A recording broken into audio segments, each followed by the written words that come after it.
குழந்தையும் குரமே கொண்ட யானையும் பச்சை காடுகளால் சூழப்பட்ட ஒரு சிறிய கிராமத்தில் 3 வயது குழந்தை ஆரவ் தனது அம்மாவுடன் வாழ்ந்து வந்தா. ஆரவுக்கு விலங்குகளை மிகவும் பிடிக்கும். தினமும் வீட்டின் முன்பாக விளையாடி சிரித்துக் கொண்டே நேரம் கழிப்பான். காலை ஆரவ் மெதுவாக காட்டு வழியாக நடந்தா.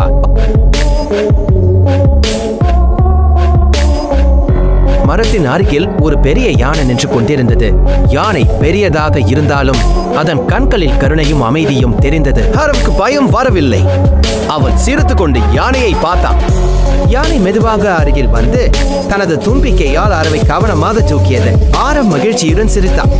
யானை அவனை முதுகில் அமர வைத்து அருகில் இருந்த ஆற்றுக்கு சென்றது.